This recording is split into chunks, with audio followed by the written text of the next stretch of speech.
Assalamualaikum warahmatullahi wabarakatuh dan selamat malam. Halo pemirsa, kembali berjumpa dengan saya Dian Merdekawati dalam program Bicara Langsung. Dan pemirsa, pada malam hari ini kami mengangkat sebuah tema yang berkenaan mengenai penataan tata ruang Kota Palu pasca terjadinya bencana yang terjadi di tahun 2018, yaitu bencana gempa, likuifaksi dan juga tsunami. Dan kemudian Kota Palu mengangkat sebuah konsep penataan tata ruang kota, yaitu Palu Geopark City, berbasiskan warisan bentang alam yang kita miliki di Kota Palu. Dan juga kalau kita mengingat bahwa Kota Palu sendiri berada di kawasan yang dilintasi oleh jalur patahan sesar Palu Koro, di mana ada resiko-resiko bencana yang dapat terjadi secara periodik. Dan konsep ini menilai akan dapat meminimalisir potensi bencana yang terjadi tersebut. Namun untuk lebih jelasnya, kita akan melihat sebuah video singkat yang akan saya tayangkan bersama. Kita lihat pada video berikut ini dari IAP, Ikatan Ahli Perencanaan. Mari kita simak bersama. Bumi Tadulako atau biasa dikenal sebagai Kota Palu adalah ibu kota Provinsi Sulawesi Tengah. Kota Palu berbatasan dengan Kabupaten Donggala di sebelah barat dan utara, Kabupaten Sigi di sebelah selatan, dan Kabupaten Parigi Motong di sebelah timur. Kota Palu telah dikenal sebagai kota dengan 5 dimensi bentang alam yang mengelilinginya. Hal ini demikian menjadikan Kota Palu memiliki potensi sebagai kota pariwisata yang tentunya perlu ditangani dengan baik. Kota Palu juga dikenal dengan kota yang rawan terhadap berbagai bencana, seperti gempa bumi, tanah longsor, banjir, tsunami, dan likuifaksi. Peristiwa bencana alam yang melanda Kota Palu dan sekitarnya pada tanggal 28 September 2018 menggugah Ikatan Ahli Perencanaan Indonesia atau IAP Provinsi Sulawesi Tengah untuk berkontribusi menciptakan masa depan Kota Palu yang lebih baik, aman, dan terawat untuk generasi selanjutnya. Palu Geopark City atau Palu Kota Taman Bumi dengan potensi warisan bumi dalam bentuk geowisata di seluruh kota merupakan harapan masa kini sekaligus menjadi warisan bagi masa depan. Potensi geowisata Kota Palu merupakan isyarat bagi kita semua untuk menjadikan seluruh bentang alam di Kota Palu sebagai aset wisata yang menarik. Layanan kota yang berkualitas, seluruh infrastruktur termasuk transportasi dan pengolahan serta pengelolaan sampah perlu dilakukan secara berkelanjutan, dan sumber daya masyarakat Kota Palu adalah kunci dari semua keberhasilan Palu Geopark City. Palu Geopark City adalah penataan Kota Palu yang lahir dari suatu hal yang nyata berada di depan mata kita, di mana semuanya dapat kita lihat dan dapat kita sentuh. Palu Geopark City adalah penataan kota yang dilakukan dengan rasa syukur mendalam dan diwujudkan dengan tindakan nyata dari masyarakat Kota Palu untuk mencapai berkah yang berlimpah dengan cara mengisi kehidupan dengan penuh makna. Berkah itu lahir dari pilihan masyarakat untuk secara nyata menata dan merawat Kota Palu. Menata dan merawat warisan bumi yang telah hadir dalam wujud bentang alam yang indah, laut, sungai, lembah, bukit, dan gunung yang merupakan karunia dan menjadi potensi pariwisata. Berkah juga akan hadir apabila ada kemampuan dan kemauan mengurangi berbagai risiko bencana di Kota Palu. Keberadaan warisan bumi yang unik seperti sesar aktif Palu Koro dan zona merah di Teluk Palu, area eks likuifaksi Balaroa dan Petobo dengan potensi sebagai segitiga emas geowisata. Segitiga emas geowisata sejarah kebencanaan Kota Palu wajib ditangani dengan baik, fokus, dan serius, sehingga diharapkan akan terwujud Kota Palu sebagai kota taman bumi kelas dunia yang dihuni oleh masyarakat yang tanggap terhadap risiko bencana, tanggap terhadap potensi geowisata, dan kelak menjadi masyarakat dunia yang hidup dipenuhi berkah. Ya pemirsa, itu tadi video pengenalan singkat mengenai konsep Palu Geopark City oleh Ikatan Ahli Perencanaan Indonesia Sulawesi Tengah. Dan pada malam hari ini kami sudah menghadirkan narasumber yang berkompeten di bidangnya tentu saja. Dan saya perkenalkan, pada malam hari ini telah hadir bersama dengan kita Akademisi Universitas Tadulako, bidang keahlian geoteknik, gempa bumi dan likuifaksi, Dr. Engineering Hendra Setiawan STMT. Selamat malam Pak. Selamat malam Mbak Dian. Dan juga bersama dengan kita hadir Ketua Ikatan Ahli Perencanaan IAP Indonesia Sulawesi Tengah, Dr. Wildani Pinkan S. Hamzens STMT IAP. Selamat malam Bu Pinkan. Selamat malam Mbak Dian. Terima kasih untuk kehadirannya Bapak dan Ibu di Studio 1 TVRI Sulawesi Tengah. Ya. Pemirsa, Anda dapat bergabung bersama dengan kami untuk menyampaikan kalau Anda memiliki pertanyaan seputar tema yang kami angkat pada malam hari ini di nomor yang tertera di layar kaca saudara di 0451 452 414 atau di 0813 9076 2685. Baik, mengawali perbincangan dialog kita pada malam hari ini tadi di video yang dipersembahkan oleh IAP tadi, Ikatan Ahli Perencanaan, dikatakan bahwa kita memiliki potensi wisata yang sebenarnya sudah ada di depan mata dan juga sudah kita bisa lihat dan kita sentuh begitu. Saya mungkin akan ke Pak Hendra terlebih dahulu.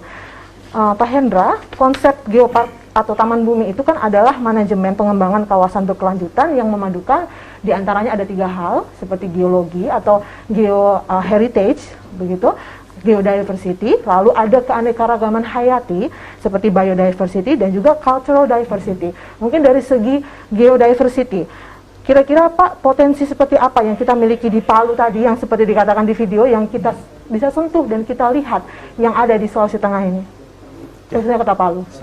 Terima kasih Mbak Dian. Nah, sebenarnya pertanyaannya lebih pas ke Ibu Pinkan ini. Jadi masalah geodiversity di Palu ini kan tadi ada kita lihat di video tentang 5 dimensi bentang alam yang ada di Kota Palu, mulai dari teluk, lembah, sungai, bukit, dan juga gunung.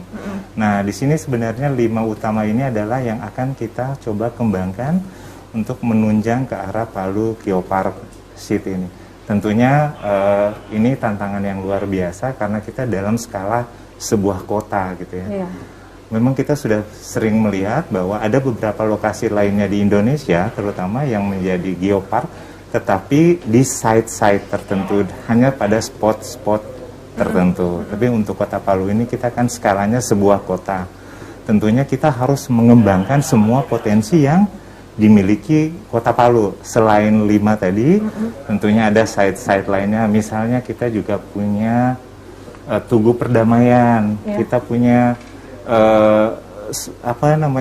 Souraja gitu ya.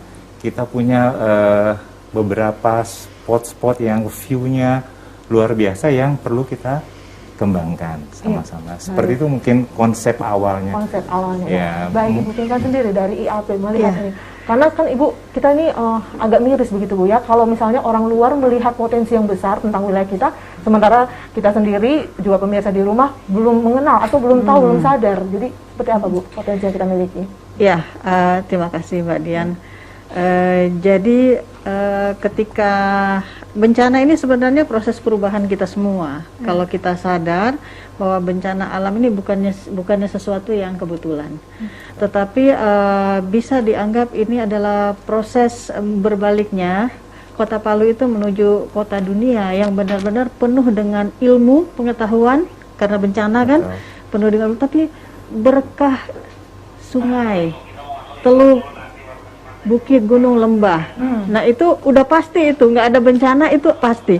Nah ada yang spesifik sekali lagi, geosite yang muncul pada saat gempa itu yang namanya area likuifaksi Balaroa dan Petobo.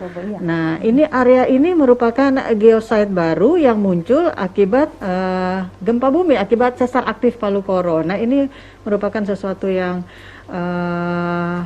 tidak ada di dunia. Nah, disinilah kita harapkan Kota Palu bisa menjadi suatu kota yang merupakan taman yang besar yang bisa menghidupi masyarakat Kota Palu gitu.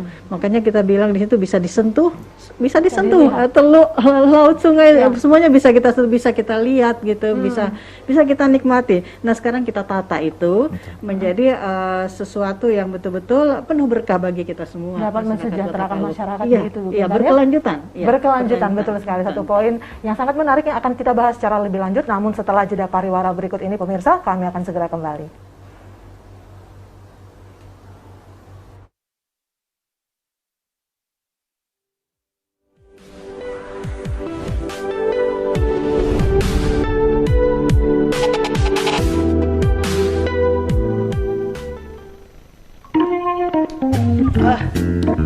Ada yang enak nih. Hama, kenapa pukul tangan mau makan ini Rian? Pukul tangan, cuci tangan dulu. Bersih tangan ini. Cuci tangan, mana kau cokok bape apa? Ini Curigai teman. Oke lah. Selesai dong cuci tangan. Ama, cepat betul kau cuci tangan. Basah. Basah. Yo, makan saya dulu kau. Saya cuci tangan dulu. Cuci tangan bersih-bersih.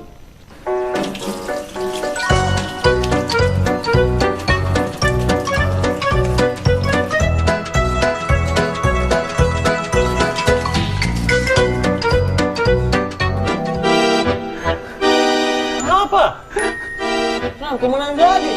Mana ayamku? Itu mana bumbu-bumbunya masyarakat timur itu makan hal itu. Itu dan bumbu-bumbunya masih saya ketimbun. Milan, jangan betul kau jadi teman. Udah makan di rumahku. Kenapa? Lupa. Pinjam sana. Pinjam toilet gua. Iya, boleh.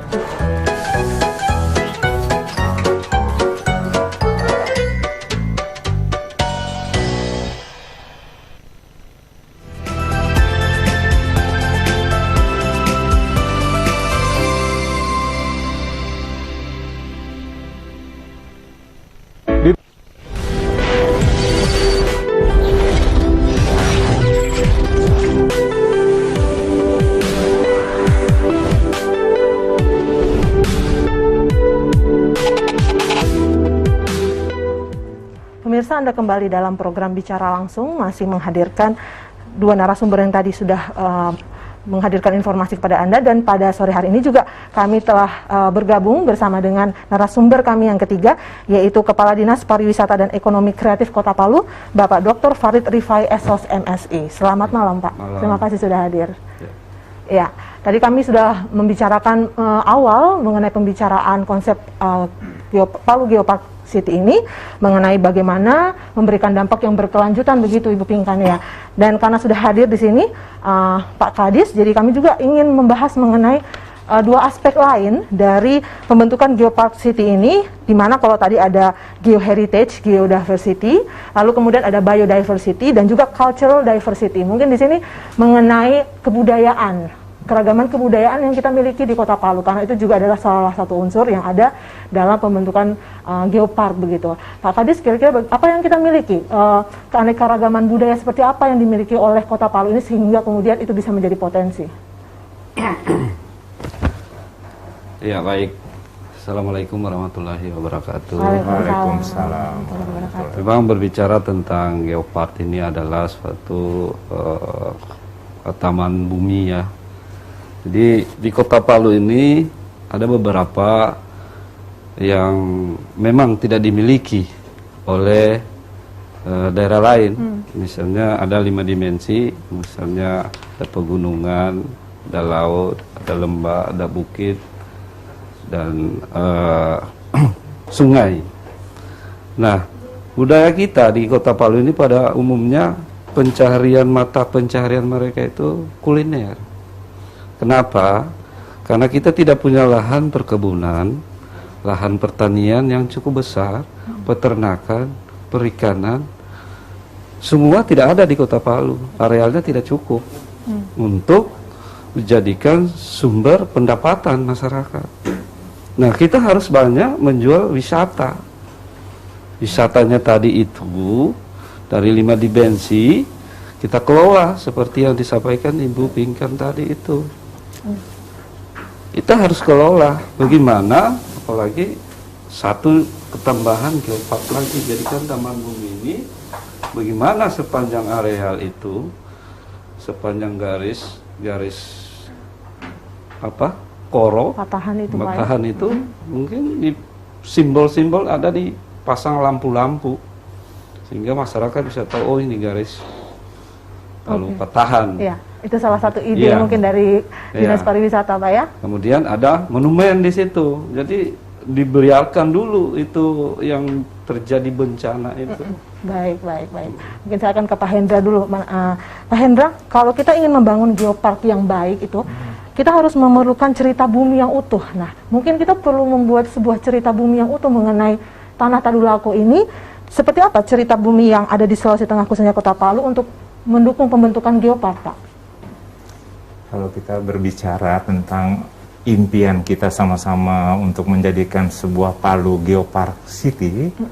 Jadi kita juga tidak bisa melepaskan diri dari fakta bahwa hal yang harus kita selalu ingat tentang Kota Palu adalah keberadaan Palu Koro ini ya Pak Kadis. Jadi ini adalah tantangan sekaligus, kalau saya pinjam istilah dari Bu Pinkan, ada semacam, ada positifnya, ada rezekinya juga di situ karena kita mempunyai sesuatu yang tidak dimiliki jadinya. Nah, tetapi kita juga harus bisa menyikapinya dengan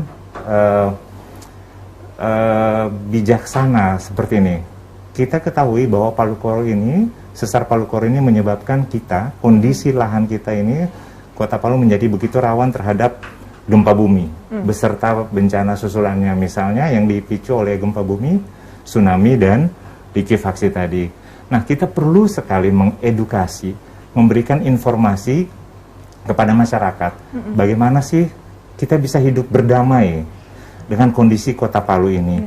Bagaimana kita bisa menjadi misalnya masyarakat yang katakanlah tangguh bencana, tetapi tetap kita menjadikan kondisi Kota Palu ini sesuatu yang bisa menjadi support untuk kehidupan kita ke depannya. Jadi saya pikir barangkali yang paling pas itu memang geopark, konservasi, dan di sini adalah kata kunci, konservasi dan ketahanan kita. Walaupun memang tantangan terberat juga buat Bu Pinkan dan Pak Kadis, kadang-kadang kita ini kata konservasi itu image-nya melekatnya tidak ekonomis, tidak menjual. Padahal belum tahu. Padahal belum tahu ya. Pemahaman banyak dari kita adalah konservasi itu kurang menjual. Secara finansial tidak begitu menguntungkan. Ini yang perlu kita rubah. Nah, salah satunya adalah dengan banyak mengeksplor tentang kondisi kebumian Kota Palu ini yang sangat menantang. Iya, ada satu poin mengenai konservasi yang menjual. Nah, itu nanti akan saya tanyakan kepada Ibu Pinkan. Namun kita bersama akan mendengarkan kumandang azan maghrib bagi Kota Palu dan sekitarnya. Kami akan segera kembali.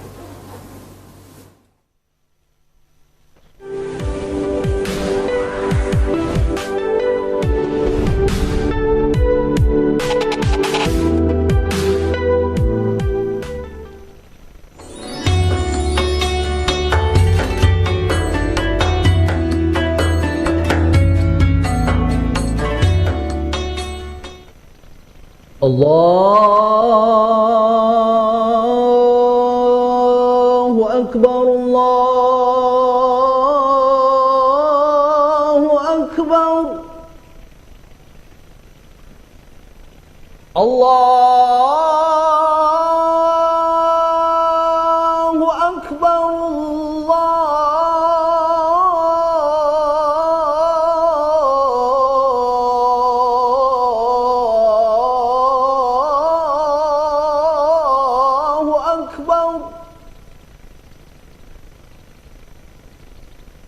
Ashhadu an la ilaha illallah.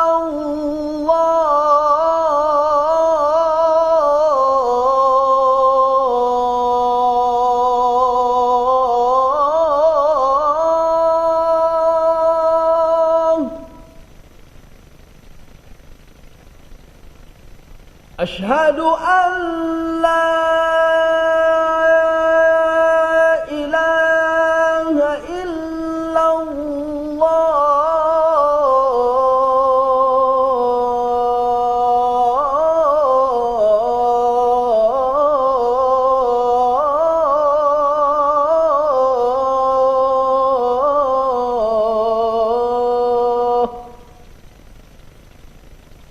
Ashhadu anna Muhammadar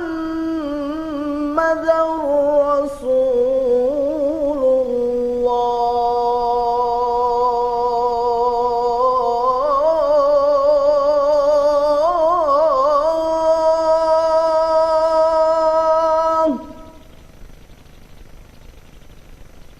Ashhadu anna Muhammadar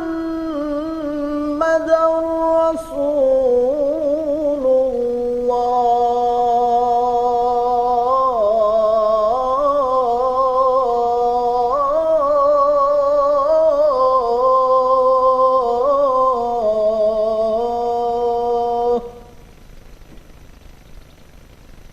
حي على الصلاة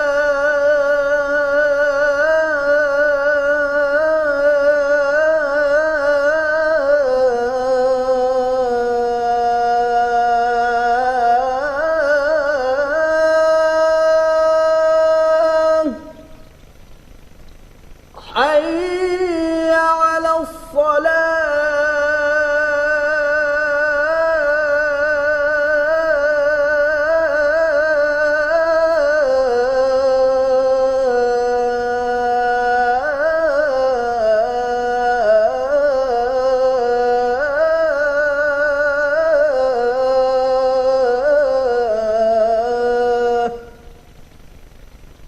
حي على الفلاح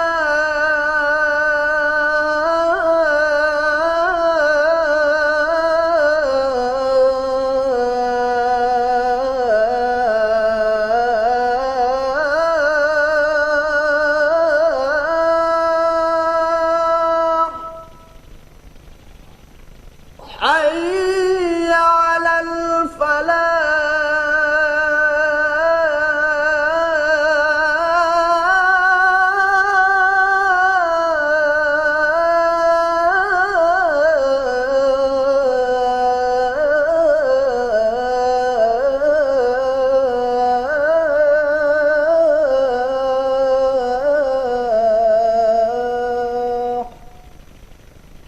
الله أكبر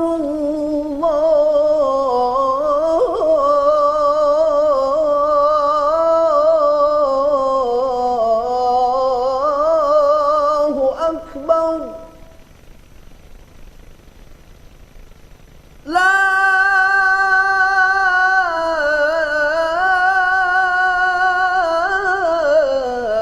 إله إلا الله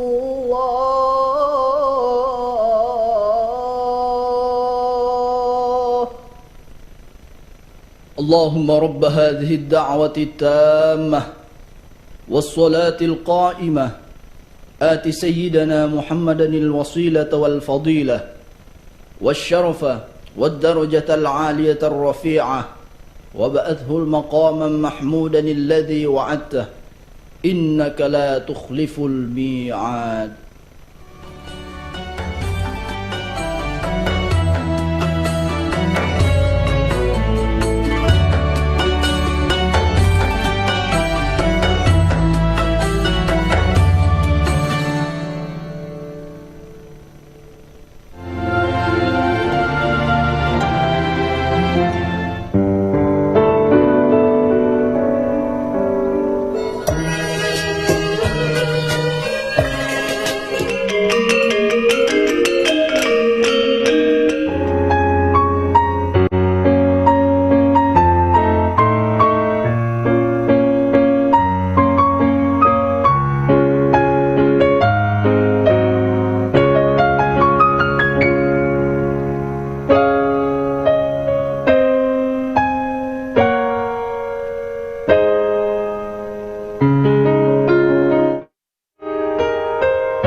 berbeda.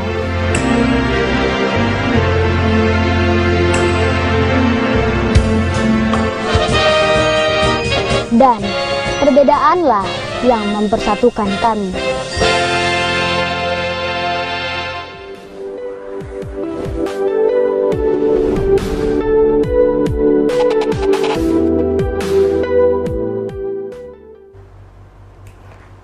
Pemirsa, Anda kembali bersama kami dalam program Bicara Langsung dengan tema Palu Geopark City. Masih menghadirkan ketiga narasumber kami di studio, Dr. Engineering Hendra dan juga Dr. Wildani dan Kepala Dinas Dr. Farid Rifai. Dan kami melanjutkan dialog kami pada malam hari ini. Tadi kita sudah ada di mengenai konservasi yang kalau kita dengar konservasi itu kadang kesannya tidak menjual, begitu kata Pak Hendra tadi. Nah, bagaimana Bu, supaya kita mengantisipasi hal itu, memberikan konservasi yang bisa menjual? Ya. konservasi itu kan sering dianggap tidak menjual ya. Iya, itu yang sering pertama. Tapi konservasi itu sebenarnya aset, sangat menjadi aset. Bagaimana? Itu kan intinya memelihara dan merawat, itu intinya konservasi. Nah, kalau bentang-bentang alam ini, bukit, gunung, sungai, teluk, lembah dipelihara, cakep, cantik, orang akan datang. Lihat saja contohnya Menara Eiffel, udah berapa tahun yang lalu itu. Berapa itu orang setiap tahun ke situ. Nah, bayangkan ini satu kota. Satu kota dengan ikon-ikon landmark tertentu yang bisa kita hadirkan, ada di bukit, ada di gunung, kemudian ada di lembah, ada di sungai, destinasinya banyak. Sekarang ini terdata saja sekitar 30-an destinasinya, ditambah dengan destinasi geosite baru yang kawasan Petobo dan Balaroa konservasi. Nah, konservasi yang dimaksudkan di sini orang membayangkan, oh ini area wisata seperti apakah? Kita konservasi artinya di dalam ini kita akan membentuk suatu area yang orang tidak sembarang bisa masuk. Itu artinya konservasi bagaimana merawat area likuifaksi ini.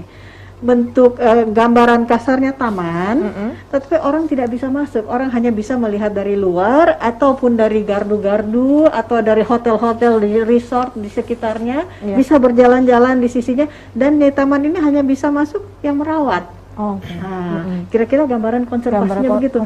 Itu yang akan kita coba berikan kepada masyarakat Kota Palu. Kita mencoba mengedukasi bahwa kita punya harapan loh dengan kondisi Palu yang rawan bencana ini.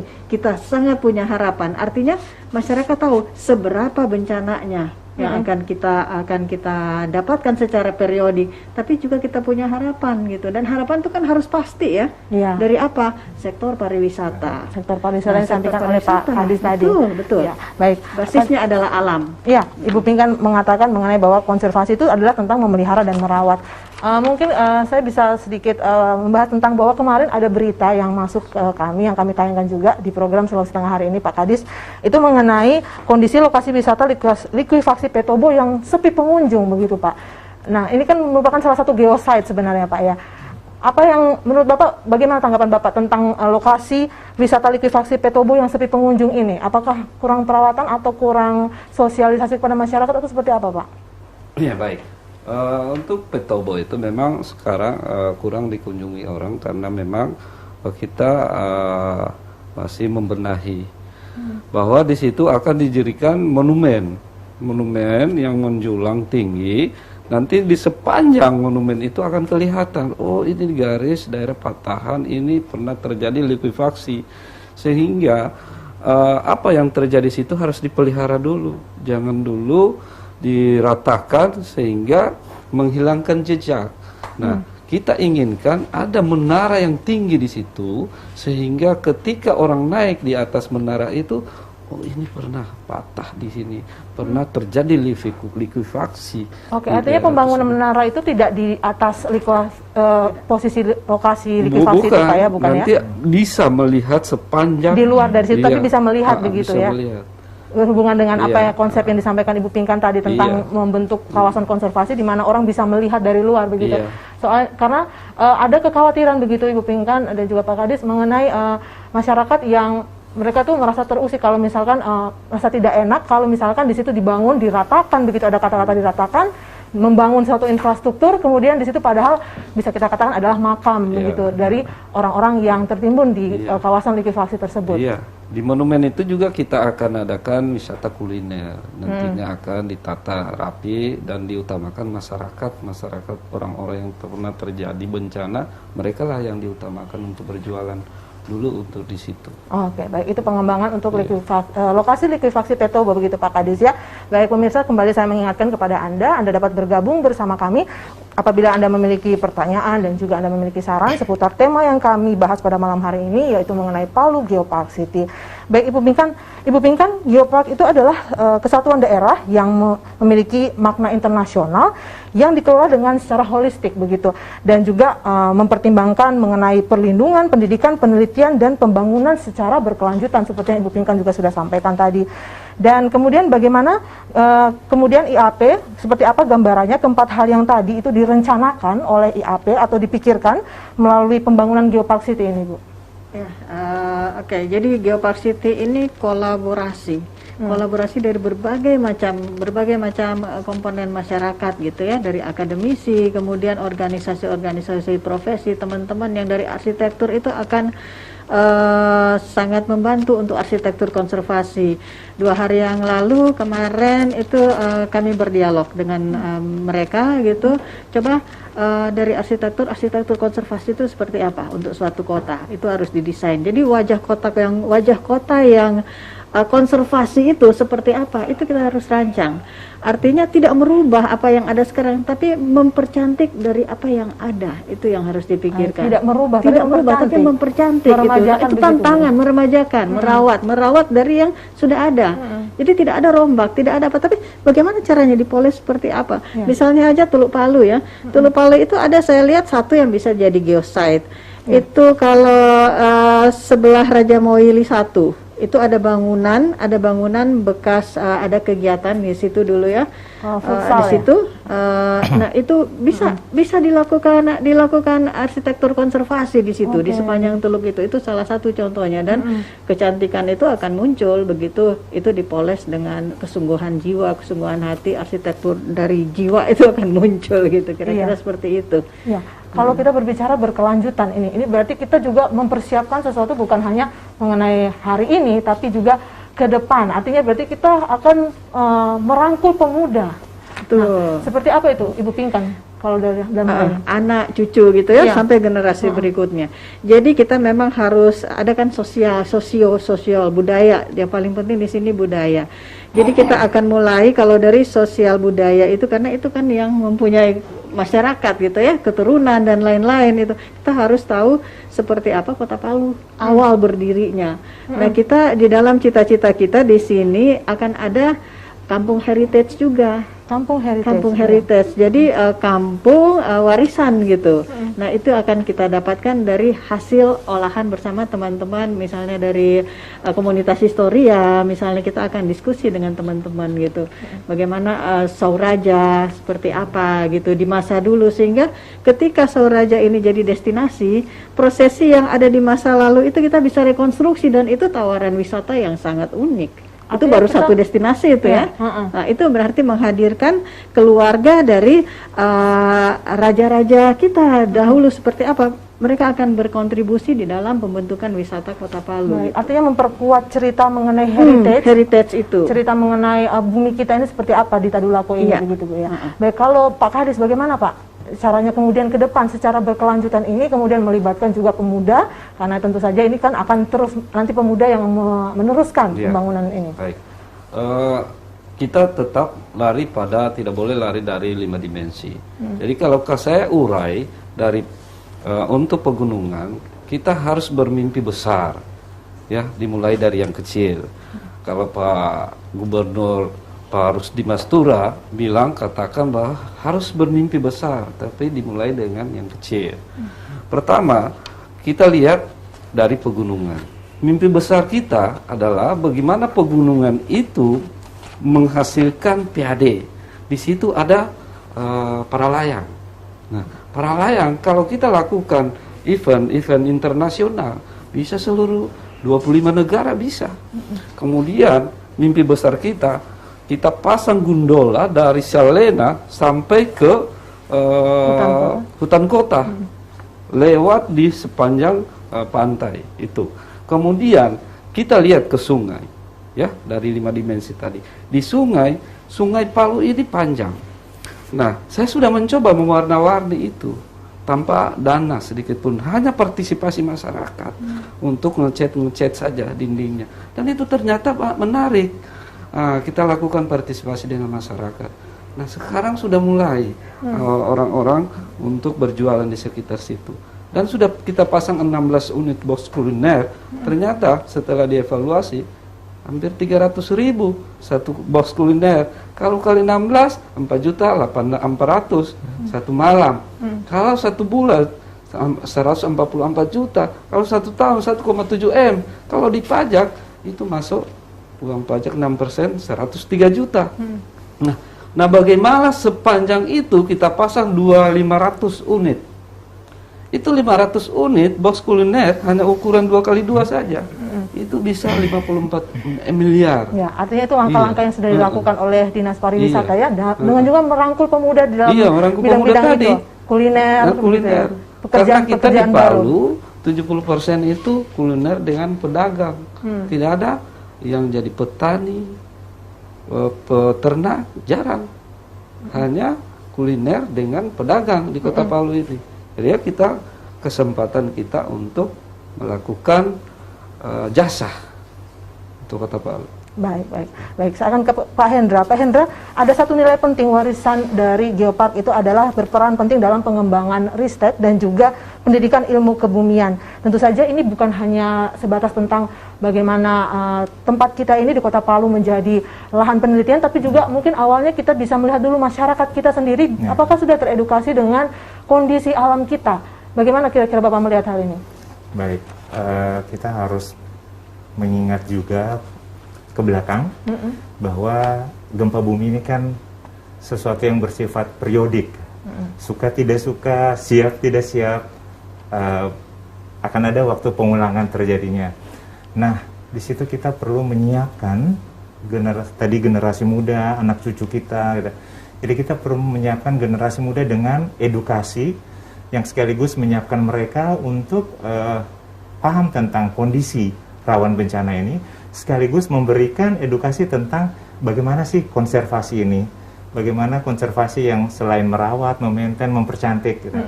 Nah, kita contohkan bagaimana misalnya kita memberikan edukasi tentang geopark dan juga masalah kebencanaan. Jadi ada penelitian yang menghasilkan bahwa ternyata likuifaksi itu di suatu lokasi, kalau kita tidak melakukan usaha-usaha perbaikan tanah, itu akan terjadi kembali, bisa terjadi kembali di lokasi yang sama. Itulah sebabnya ini sangat mendukung, pas sekali kalau kita melakukan konservasi di situ. Karena kalau kita tidak melakukan usaha-usaha perbaikan tanah, kedepannya akan terjadi likuifaksi lagi apabila ada gempa yang cukup besar terjadi. Nah, untuk penelitian, ini kan sekarang kalau kita melakukan konservasi, menjadikan ini sebagai geopark, kita kan jadi semacam punya laboratorium berskala 1:1, laboratorium alam. Kan menariknya di situ, para peneliti kan di tempat lain mungkin melakukan modeling di laboratorium, skalanya diperkecil gitu. Kita punya skala alam. Lab alamnya. Jadi itu sesuatu yang sangat menarik. Selain untuk wisata, untuk para peneliti baik dari daerah kita sendiri, Indonesia ataupun dari luar, ini akan menjadi sumber ilmu pengetahuan yang luar biasa untuk kepentingan manusia. Pak Hendra sendiri, tadi saya mendapat informasi bahwa Pak Hendra pernah melakukan penelitian dan memang tentang likuifaksi begitu ya di Jepang. Bagaimana Bapak melihat perbandingan masyarakat yang sudah dipersiapkan memang sudah teredukasi dengan yang belum begitu? Ya, jadi Mbak Dian, likuifaksi ini memang fenomena yang sebenarnya sudah cukup lama. Jadi kita mulai mengenal likuifaksi itu tahun 1964 di gempa Niigata, Jepang. Nah, tetapi dari pengalaman Jepang itu seharusnya kita bisa belajar. Bagaimana mereka setiap kali ada kejadian belajar dan terus belajar. Akhirnya mereka sekarang menjadi masyarakat yang betul-betul siap dan tangguh menghadapi bencana. Kita juga harus bisa melakukan hal yang sama. Jadi misalnya bagaimana kita mengedukasi masyarakat, mulai dari yang paling kecil misalnya. Jadi di sekolah dasar misalnya kita mengadakan simulasi-simulasi barangkali Pak Kadis. Bagaimana anak-anak kita pada saat kan gempa ini tidak bisa diprediksi kapan terjadinya. Jadi pada saat terjadi gempa misalnya di sekolah, anak-anak kita itu tahu apa yang harus mereka lakukan. Begitu juga kaum-kaum rentan lainnya selain anak-anak, ibu-ibu atau lansia, semuanya kita berikan edukasi dan pemahaman bagaimana sih menyiapkan diri menghadapi bencana, karena kita memang hidup di daerah yang rawan bencana ini. Artinya kalau di sekolah dasar kita bisa mempertimbangkan adanya kurikulum pencegahan bencana. Betul itu ya, sekali. Pengantisipasian bencana itu. Betul, dan kami di Universitas Tadulako sudah memulai itu, terutama semenjak gempa 2018, mulai dari penerimaan mahasiswa baru lewat kegiatan PKKMB, pengenalan kehidupan kampus bagi mahasiswa baru. Salah satu topik atau materi yang diberikan kepada para calon mahasiswa adalah mengenai kebencanaan ini. Iya. Ya, bagaimana Pak Kadis mungkin menanggapi? Memang Kota Palu ini memang rawan bencana. Jadi kita harus berpikir ketika terjadi bencana kita mau kemana. Nah, saya ingin Kota Palu ini punya kampung pengungsian. Jadi di situ semua ada di dalam.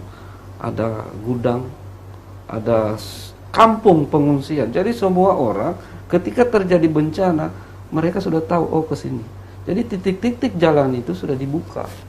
Jadi di situ ada kampung, semua fasilitas orang siapkan ada di dalam situ. Jadi ketika terjadi bencana, orang sudah datang ke situ. Tanpa lagi harus dijelaskan. Dan itu perlu edukasi. Setiap hari di pelajaran. Jadi itu ada kampung untuk disiapkan menjadi pusat bencana pengungsian. Nah, kalau itu terjadi, kita tidak perlu berpikir untuk bangun gudang di sini tanpa suatu desain. Tidak terjadi bencana kita tidak gunakan. Tetapi kalau ada terpusat satu tempat di kampung, di situ ketika terjadi bencana, semua masyarakat akan berbondong-bondong di situ dan jalannya sudah tertata. Semua arus ada alurnya ke situ. Baik. Kampung pengungsian ini artinya ketika masyarakat sudah tahu kapan itu akan terjadi, kemudian mereka bisa mengantisipasi lebih awal begitu. Ini saya mengingat konsep yang pernah disampaikan oleh Ibu Pinkan. Ibu Pinkan mengatakan bahwa bahkan kita akan ada pada satu titik di mana kita melihat bencana itu terjadi, tapi kita menjadi penonton begitu. Kita tidak terlibat di dalamnya. Bagaimana Ibu Pinkan? Ya, saya mengandaikan seperti gerhana matahari total yang sudah bisa diprediksi. Nah, menurut kajian-kajian yang ada, itu tsunami itu bisa diprediksi. Nah, para peneliti itu kan pasti akan datang. Dan suatu saat dengan mitigasi yang baik, artinya warga kota itu aman. Itu tsunami bisa kita saksikan, dan itu ilmu pengetahuan yang luar biasa besarnya, baik secara ekonomi, sosial, kemudian untuk masa depan, untuk proses edukasi itu sangat luar biasa itu.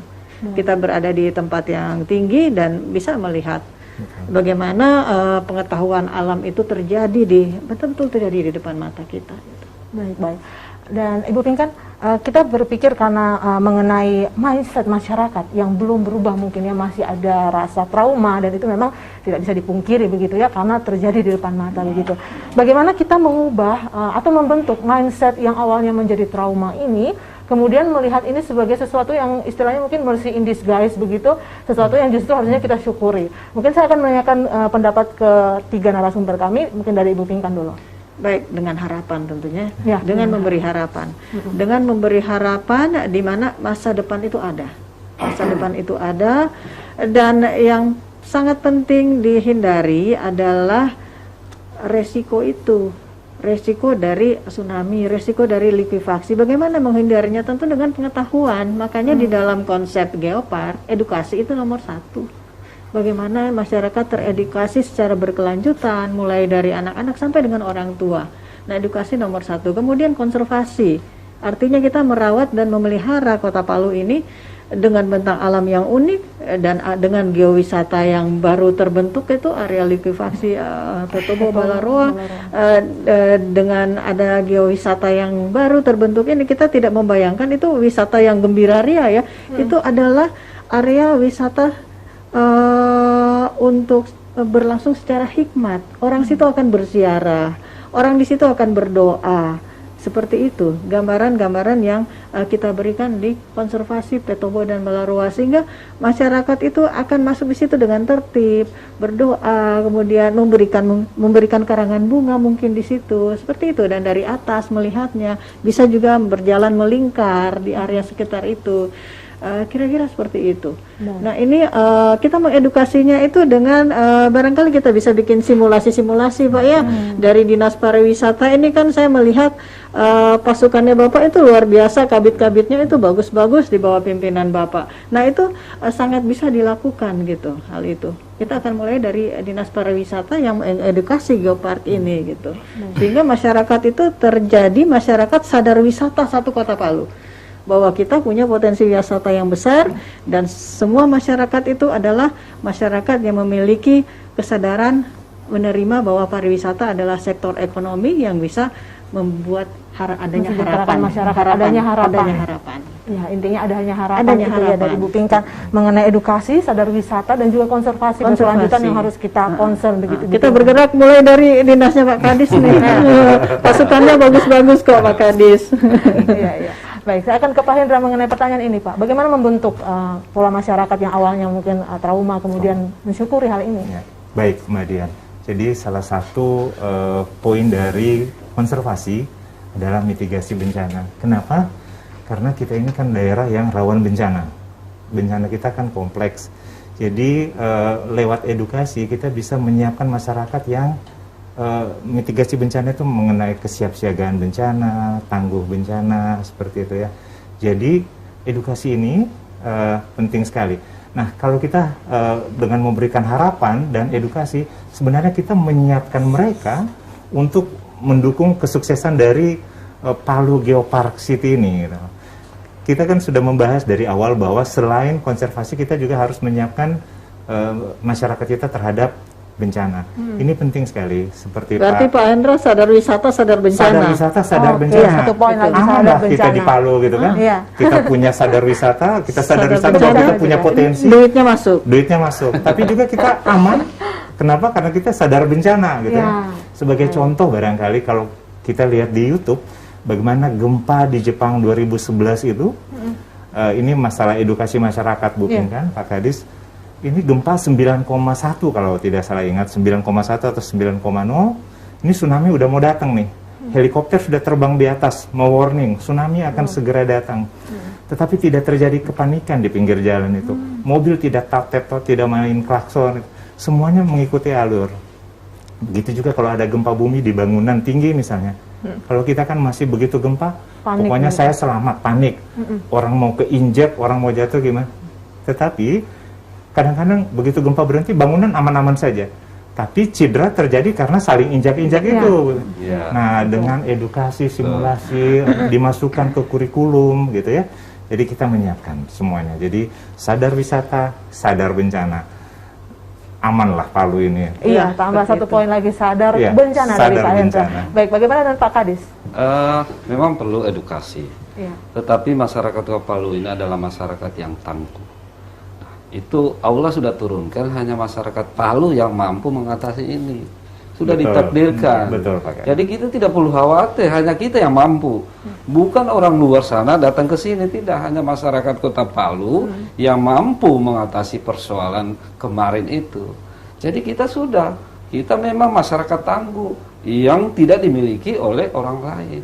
Jadi kita tidak perlu khawatir dengan bencana ini. Biasa-biasa saja. Karena kita memang sudah pilihan Allah. Ini masyarakat Palu itu masyarakat yang istimewa. Yang dipilih Allah untuk hanya masyarakat Palu yang bisa menerima bencana yang sedahsyat kemarin. Baik, artinya ada poin mengenai ketangguhan masyarakat Kota Palu itu begitu. Untuk memotivasi kita bangkit dari trauma, supaya kembali semangat ya. Karena masa depan masih ada, kata Ibu Pinkan. Harapan selalu ada. Jadi masyarakat itu masyarakat tangguh luar biasa. Iya, baik. Dan juga kalau geopark ini di Indonesia sendiri memang juga sudah banyak begitu Ibu Pinkan dan juga Pak Hendra dan Pak Kadis. Seperti ada geopark Ciletuh, kemudian masih banyak juga. Dan banyak dari geopark Indonesia itu diusulkan ke UNESCO untuk menjadi standar internasional. Mungkin kepada Ibu Pinkan, adakah potensi kita ini mengarah ke UNESCO? Sangat besar ya. Jadi kita ini punya dua kerjaan ini, penataan dengan basis geopark. Jadi penataan kota basisnya geopark, tetapi juga akan mengusulkan bahwa kota ini adalah Geopark City. Makanya kita mengambil tidak satu situs tertentu, tidak satu geosite tertentu, tetapi dalam skala kota. Maka dibutuhkan penataan. Penataan yang pas adalah basisnya adalah geopark juga gitu ya.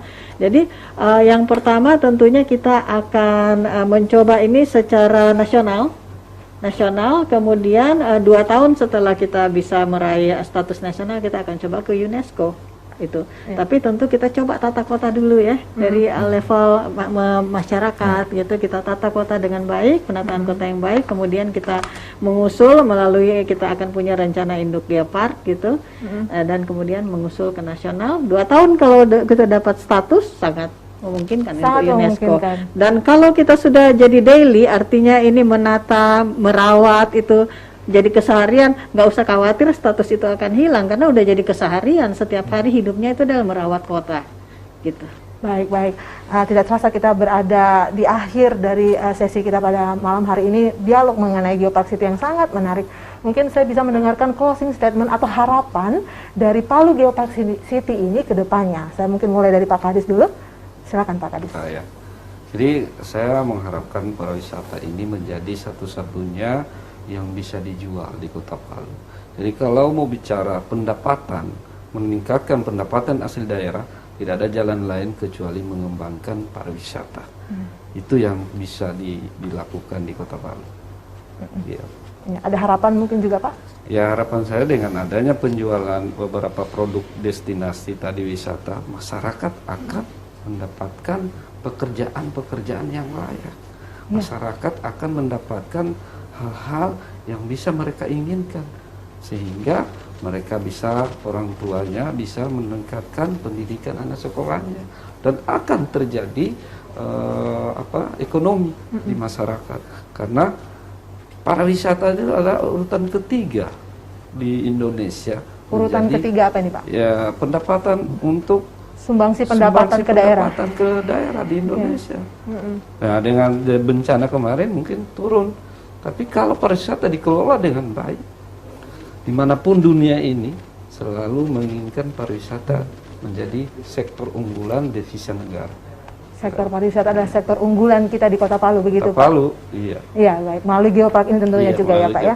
Baik. Bagaimana dengan Pak Hendra? Adakah closing statement dan juga harapan mengenai Palu Geopark City ini Pak? Geopark City ini mimpi yang luar biasa, harapan dari seluruh warga Kota Palu. Jadi satu yang mungkin harus kita sadari sama-sama sebagai sesama warga Palu, kita tanamkan dalam diri kita bahwa kita masih punya harapan itu. Kita punya mimpi dan impian ini luar biasa. Yuk, kita mulai dari sekarang. Kita semuanya tidak hanya menganggap ini tanggung jawab pihak A, pihak B, tapi kita semua serentak. Mari kita mantap bergerak sama-sama untuk menuju Palu Geopark City yang luar biasa ini, sangat menjanjikan untuk kemajuan Kota Palu. Seperti Pak Kadis bilang, ini kalau dibilang berkah kemajuan, income, menjual sekali ini. Jadi ayo kita semua warga Kota Palu menjadikan ini sebagai juga bagian dari tugas dan tanggung jawab kita semua untuk sama-sama bergerak ke sana. Kita punya sadar wisata, sadar bencana tadi yang Bapak bilang ya, begitu. Itu yang menjadi harapan. Dan juga mengenai edukasi kepada masyarakat itu tentu harus sekali. Dimulai kayaknya Pak ya. Harus mulai hari ini, mulai dari sekarang lah pokoknya. Kita semangat semuanya ini ya. Baik. Oke, baik. Itu dari Pak Hendra. Baik, bagaimana Ibu Pinkan? Baik, kita dari IAP itu sudah mencoba merintis juga. Akan ada webinar nanti dengan Menteri Kemenparekraf ya Pak Sandi Uno. Kita akan ada webinar untuk membangkitkan geliat geowisata di Kota Palu. Jadi itu step kita berikutnya itu untuk membuat Kota Palu ini terlihat potensinya sambil kita berupaya membangkitkan masyarakat untuk sadar wisata, sadar bencana, dan semua belajar tentang pariwisata. Yang kita harapkan di sini semua masyarakat Kota Palu belajar apa itu pariwisata, bagaimana kita menjadi aktor dalam pariwisata di Kota Palu itu yang paling penting. Semua gerakan ini sudah dimulai. Sudah kita mulai edukasi ke teman-teman arsitek, pokoknya semua profesi, sama Pak Hendra dan teman-teman gitu. kita lakukan bahwa kita harus belajar tentang semua warga Palu harus belajar pariwisata. Itu. Berarti itu perlu mungkin juga ada di kurikulum tadi juga ya? Ada di kurikulum. Iya, baik. Ibu Pinkan mungkin juga ini sedikit ingin tahu kapan dimulai ini pembangunan Geopark City ini mengakhiri kita? Kalau pembangunan itu kan dari Pemda ya, dari Pemkot, tapi kita menggulirkan gagasan ini dan Pak Wali sendiri sudah menerima ini. Beliau untuk segitiga sejarah kebencanaan sudah beliau berikan nama segitiga Geokoro. Sejarah kebencanaan Kota Palu. Ya. Nah itu sedang diproses oleh Pak Kadis dan teman-teman dari Kabit, ada Pak Nufan, Ibu Dewi, teman-teman dari sana semuanya itu sedang memproses itu. Nah itu langkah awal. Baik. Nah saya rasa seperti itu, kita bergulir alamiah saja sambil membuat kita memulai proses. Begitu. Iya, kita mulai dari hal kecil. Baik, terima kasih. Ketiga narasumber kami telah menghadirkan informasi kepada Anda pemirsa. Sekali lagi saya mengucapkan terima kasih untuk Dr. Engineering Hendra Setiawan STMT selaku akademisi Universitas Tadulako bidang keahlian geoteknik, gempa bumi dan likuifaksi, juga Ibu Dr. Wildani Pinkan S. Hamzens STMT IAP, Ketua Ikatan Ahli Perencanaan Boleh satu lagi sedikit saja. Oh ya, kita lagi buat repartot ini Pak Kadis ya, dengan UNTAD dengan Universitas Tadulako, dan ini merupakan kita akan poin ke situ. Baik ya. Oke, karena kita dibatasi oleh waktu, mari kita mengakhiri dialog kita pada malam hari ini. Saya mengucapkan terima kasih untuk kehadiran Ibu Dr. Wildani Pinkan S. Hamzens STMT IAP dan juga Kepala Dinas Pariwisata dan Ekonomi Kreatif Kota Palu Dr. Farid Rifai SOS MSI. Dan saya Dian Merdekawati mengucapkan terima kasih kepada Anda yang telah menyaksikan program Dialog Bicara Langsung pada malam hari ini. Kita berharap Palu Geopark City ini dapat terwujud dan memberikan kesejahteraan bagi masyarakat Kota Palu. Wassalamualaikum warahmatullahi wabarakatuh dan selamat malam.